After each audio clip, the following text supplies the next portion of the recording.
Ya, Assalamualaikum warahmatullahi wabarakatuh. Selamat siang, sahabat ID wilayah Jawa Tengah. Kita ketemu lagi tentang ngobrol-obrolan tentang kesehatan. Di sini telah hadir Dr. Baskoro, spesialis radiologi, spesialis intervensi radiologi, dok. Betul, ya. Kebetulan beliau adalah Ketua PDSRI Jawa Tengah. Betul, ya. Jadi artinya Ketua Persatuan Perhimpunan. Perhimpunan Dokter Spesialis Radiologi Indonesia. Hari ini dok, kita tentang radiologi ya para pemirsa. Pertama ada pertanyaan nih dok, apa sih sebenarnya ilmu radiologi dok? Ya. Baik, terima kasih Dr. Nugroho. Dr. Nugroho ya? Iya, leres dok. Saya kadang manggilnya Dr. Edi juga. Namanya Nugroho Edi dok. Nugroho Edi. Baik, terima kasih. Jadi ilmu radiologi adalah ilmu yang berhubungan dengan imaging atau pencitraan sebetulnya. Oh iya. Kalau kita lihat dari kata radiologi sebenarnya berhubungan dengan radiasi, tetapi kenyataannya sekarang modalitas atau alat yang digunakan itu tidak selalu berhubungan dengan radiasi. Contohnya seperti USG itu menggunakan gelombang ultrason, kemudian MRI menggunakan gelombang magnetit, sehingga lebih tepat sebenarnya adalah radiologi ilmu tentang pencitraan atau imaging. Oh siap dok. Ya. Jadi gini, kalau misalnya masyarakat teman-teman dari masyarakat ya, kalau mau periksa ke spesialis radiologi ini ya, caranya bagaimana dok? Mungkin bisa ceritakan sedikit dok. Jadi ketika masyarakat ingin periksa radiologi, biasanya pasien itu sudah ke dokter. Kemudian dokter itu akan memberikan pengantar untuk dilakukan pemeriksaan radiologi. Oh gitu. Kenapa?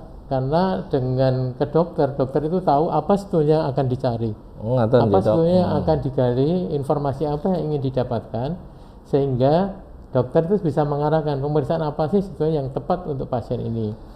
Karena kalau pemeriksaan itu tidak tepat, dengan pemeriksaan yang dilakukan oleh radiologi, kita tidak mendapatkan informasi yang sebetulnya dibutuhkan oleh dokter tersebut untuk menegakkan diagnosis. Berarti seperti pemeriksaan penunjang ya dok ya? Iya, penunjang ya. Sebagai decision maker bisa dijelaskan dok kok sebagai decision maker? Jadi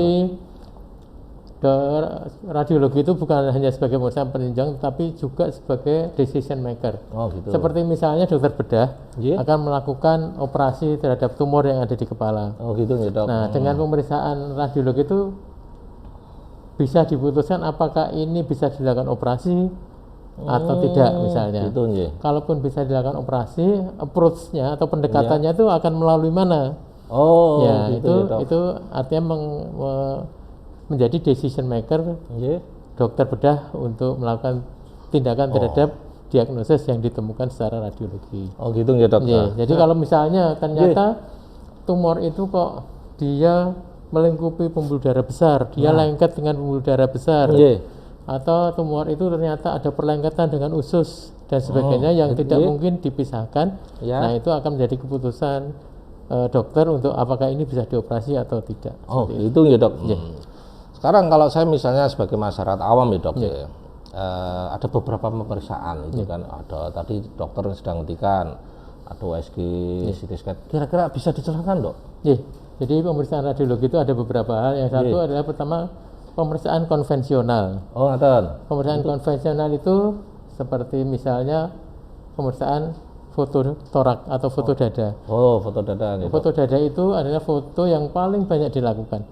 Mau check up juga dilakukan pemeriksaan foto dada. Ketika masuk rumah sakit juga harus dilakukan pemeriksaan foto dada, screening apakah ini menderita penyakit infeksi paru atau tidak. Akan operasi juga dilakukan pemeriksaan foto dada.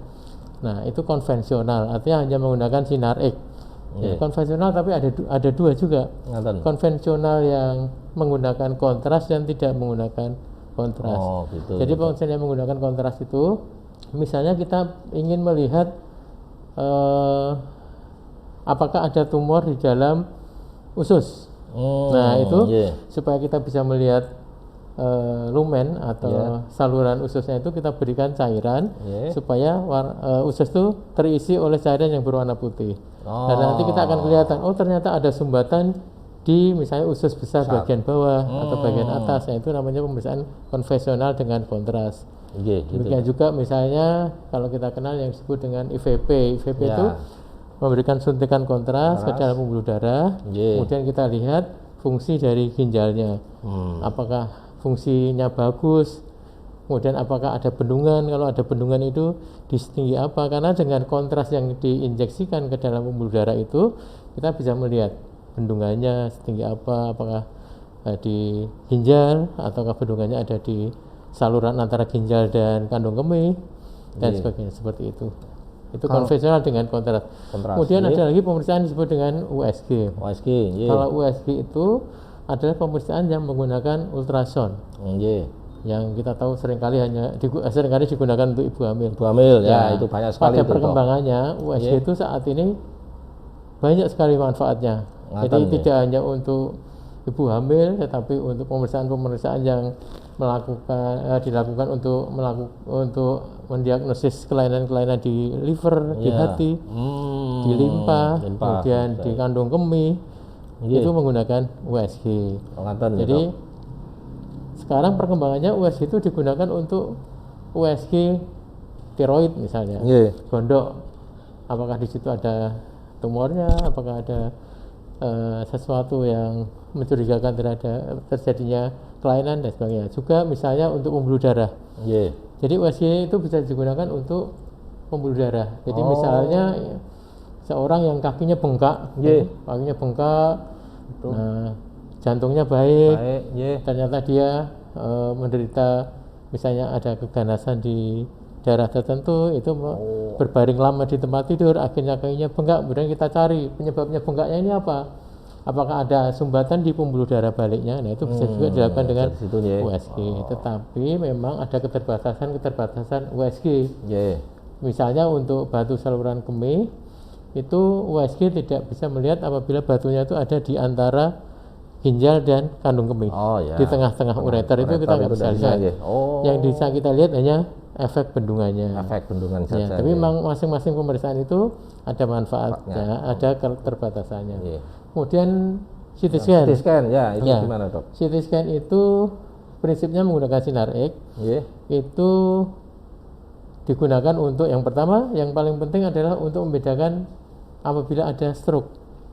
Stroke. Jadi ketika pasien datang UGD, ini dicurigai stroke, kemudian akan dilakukan CT scan. Apakah stroke-nya ini penyebabnya perdarahan atau stroke-nya karena sumbatan.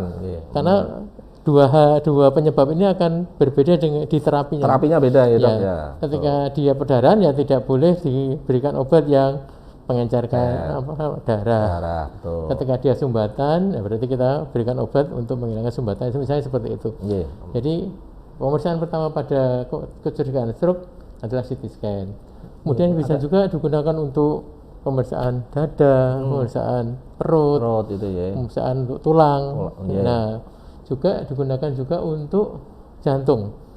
Jantung bisa ya? Jadi kalau pembuluh darah jantung itu bisa juga dengan pemeriksaan CT scan, namanya CT angiokardiak.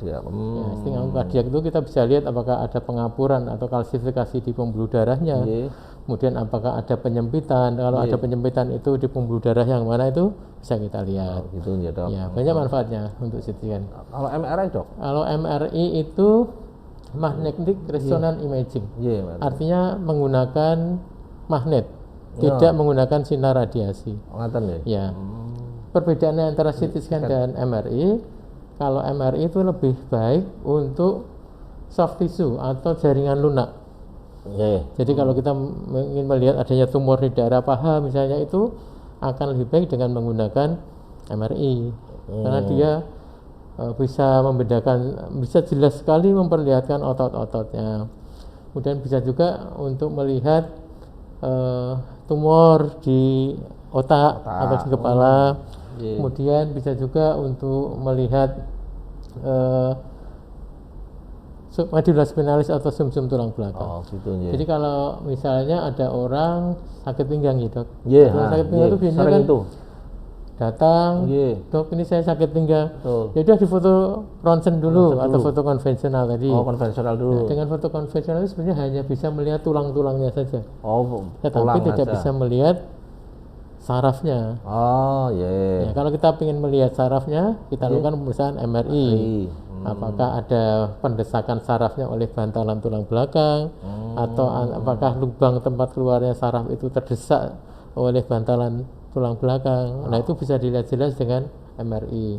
Jadi kadang orang yang sakit pinggang dilakukan foto, dikatakan tidak ada apa-apa. Sebenarnya itu memang karena tidak bisa Terlihat ya, Dok? terlihat lebih jauh lagi untuk melihat sarafnya begitu. Jadi kadang-kadang kalau dokter umum dikonsulkan, oh ini MRI nggak ada apa-apa ya, memang karena nggak bisa dilihat ya, Dok. Maksudnya dilakukan foto ronsen biasa, enggak normal, enggak kelihatan apa-apa. Ya memang ada keterbatasan pada pemeriksaan sinar X itu tadi ya. Konvensional tadi. Ya mestinya biasanya kalau tapi sakitnya kok nggak hilang-hilang, ya sudah kita lakukan pemeriksaan lebih lanjut dengan MRI. Nah, kemudian kalau yang intervensi itu, jenengan kan sebagai intervensi radiologi itu apa itu, Dok? Jadi radiologi itu dibagi menjadi subspesialis. Ada 8 subspesialis. Ada kepala, ada otak dan leher, ada subspesialis torak, dada, ada subspesialis abdomen, perut, ada subspesialis tulang, ada subspesialis payudara dan organ reproduksi wanita. Ya, termasuk salah satunya adalah radiologi intervensi. Nah, radiologi intervensi ini sedikit berbeda dengan subspesialis yang lain karena radiologi intervensi ini ada tindakan intervensi, di mana seorang dokter bisa melakukan intervensi selain untuk mendiagnosis, bisa juga untuk terapi. Jadi misalnya contoh tugas radiologi intervensi, misalnya ada kecelakaan, patah di paha, ada perdarahan cukup banyak, dokter bedah akan melakukan operasi. Tapi dokter bedah ini belum bisa menentukan di mana sih sebetulnya letak putusnya pembuluh darah.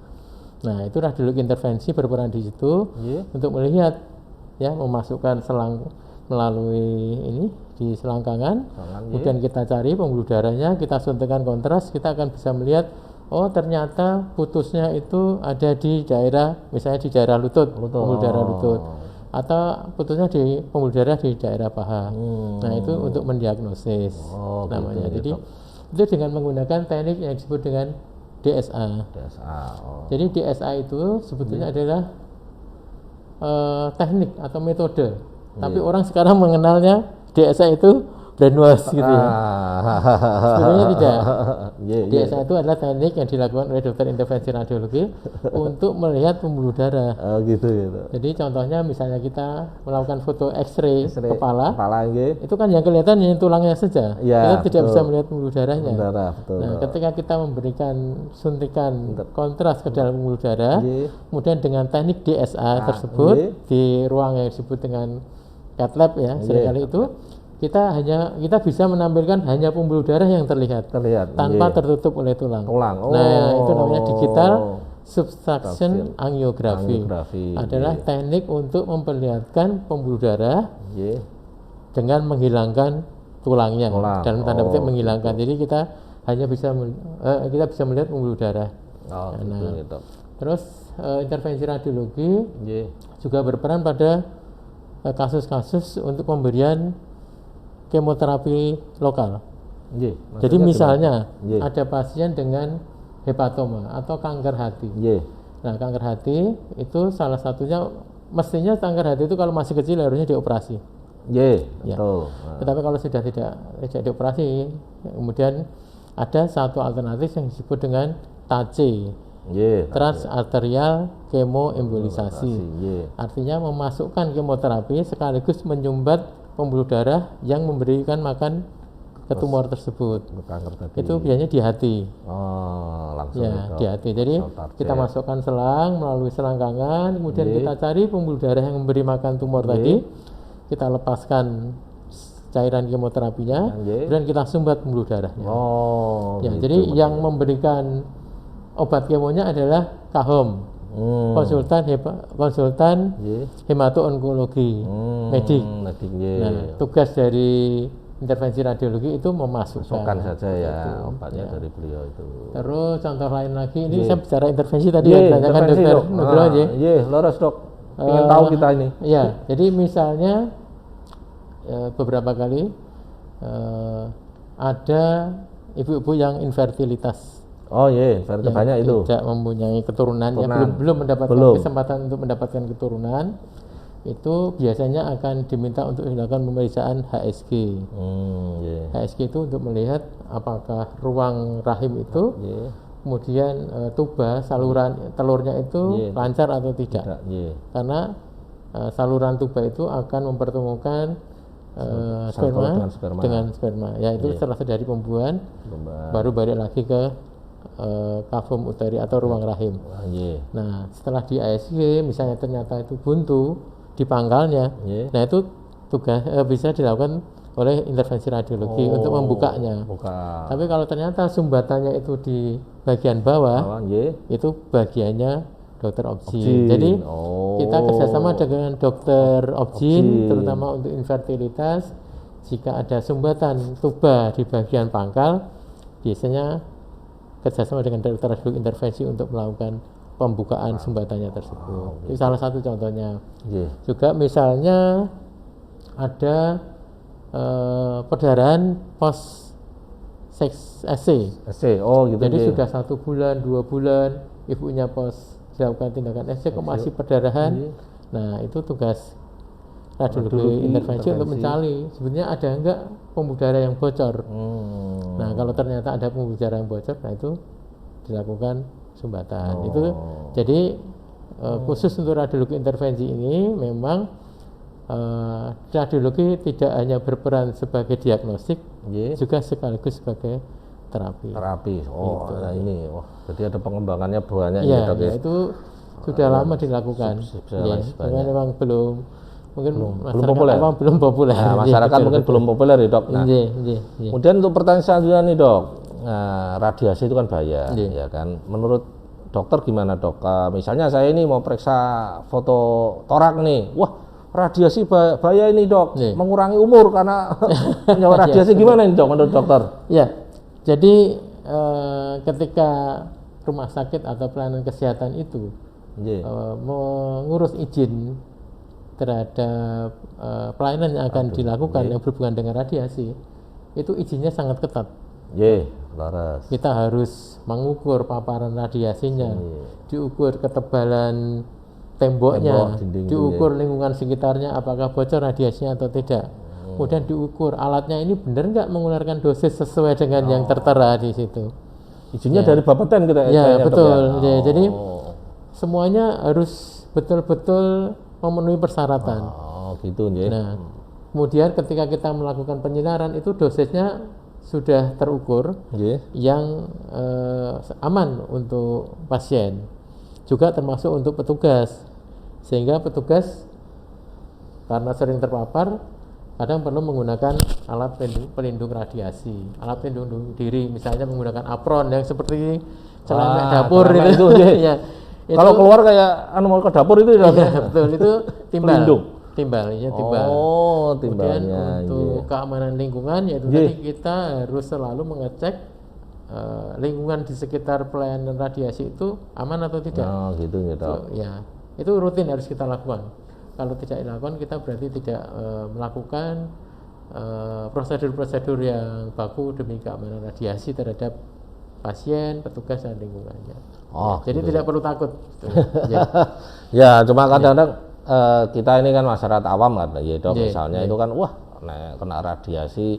Nah, kemudian gini, Dok, kalau misalnya ini kira-kira kalau menurut dokter apakah kita ini bisa langsung ke spesialis radiologi untuk penanganan atau hanya untuk mendapatkan rujukan kalau ke dokter intervensi, spesialis radiologi intervensi, Dok? Sebetulnya kita bisa melakukan pemeriksaan di poli, tetapi umumnya selama ini pasien itu datang ke dokter, misalnya ke dokter obgyn terlebih dulu, kemudian dokter obgyn baru dirujuk akan mengirimkan ke dokter radiologi. Umumnya seperti itu. Jadi sekarang kalau menurut dokter nih, untuk masyarakat awam lagi, Dok, maaf ya, misalnya ada orang kecelakaan, misalnya saudara saya kecelakaan misalnya ini, Dok, kemudian langsung minta ronsen.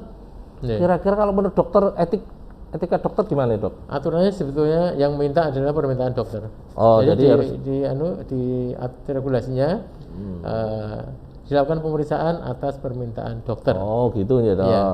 Ya itu tadi supaya kita tahu betul pemeriksaan ini benar nggak yang dibutuhkan pasien ini. Ngaten. Misalnya seperti pusing-pusing di kepala, Iya. kemudian minta ronsen kepala. Kalau penyebabnya itu di dalam batok, di dalam kepalanya, ya maksudnya misalnya otaknya atau itu, ya mestinya kita tidak dapatkan informasi apa-apa karena hanya kelihatan kepalanya saja. Mestinya pemeriksaan yang dibutuhkan misalnya CT scan atau MRI. Oh gitu ya dok. Ya, misalnya saya sakit ini bahu, agak nggak enak ya, itu. nggak enak, saya mau periksa apa? Nah, itu kan pasien nggak bisa jawab. Periksa leher yang dimaksud yang seperti apa? Apakah gitu USG atau apakah foto? Oh gitu gitu. Kalau foto, apa yang mau dicari? Apakah penyempitan sarafnya yang kejepit atau apa? Kita nggak tahu. Tapi misalnya pasien itu sudah datang ke dokter, kemudian dokter itu meminta mohon pemeriksaan foto radiologi leher, proyeksi AP tegak lurus, lateral dan oblik. Oh gitu. Nah, kalau oblik itu berarti kita bisa melihat lubang-lubang tempat keluarnya saraf. Tapi kalau pasien datang, saya mau minta foto apa? Ya foto ini sakit. Nah, kita nggak tahu apa yang diminta oleh. Bener, ya, itu salah satu alasannya. Makanya sekarang ini kan aturan dari pemerintah ini dok ya. Jadi pemeriksaan radiologi khususnya ronsen itu kan selama ini ada di laboratorium klinik dok. Nah sekarang ini harus ada di klinik. Nah, mungkin ada hubungannya dengan seperti itu karena harus ada rujukan dokter mungkin ya. Betul. Makanya dialihkan sekarang pelayanan radiologi khususnya ronsen sekarang harus di klinik dok, tidak boleh di laboratorium. Mungkin itu ya. Dokter yang ngurusi ya itu kan. Nah, kebetulan berizin bagian saya. Makanya saya kebetulan ketemu panjenengan dokter. Makanya kenapa hubungan? Oh ya karena mungkin sistem rujukannya itu nggak bisa langsung. Kalau ke lab kan laboratorium kan biasanya rujukan dari luar atau mereka bisa langsung datang. Nah, sekarang harus ada di klinik, makanya karena ada yang mengarahkan sebenarnya kebutuhan pasien ini mau dilakukan apa. Ngaten. Misalnya sakit pinggang, saya akan ditanya dulu sakitnya seperti apa, ada pendarahan atau tidak. Sakit pinggang itu bisa disebabkan oleh karena dari tulang belakangnya atau mungkin jangan-jangan ada batu ginjal. Ya betul dok. Kalau ditanya anamnesis itu ternyata ada gejala juga, misalnya pernah keluar pasir, kemudian pernah buang air kecil ada darahnya. Dokter akan mengarahkan ke ini USG saja. Gitu dok. Nanti kalau saya datang ronsen, sebetulnya setelah diteliti lagi, ini kemungkinan ada batu ginjalnya. Itu sudah lagi. Lurus dok, maturun sangat ya. Sebelumnya maturun sekali lagi sekali dok ya. Maturun atas kerawannya Dr. Baskoro spesial radiologi, intervensi radiologi ya. Maturun kerawannya. Demikian sobat ID wilayah Jawa Tengah, telah kita saksikan tadi keterangan banyak dari Dr. Baskoro. Maturun atas berartinya. Saya Iri. Wassalamualaikum warahmatullahi wabarakatuh. Salam sehat. Salam sehat.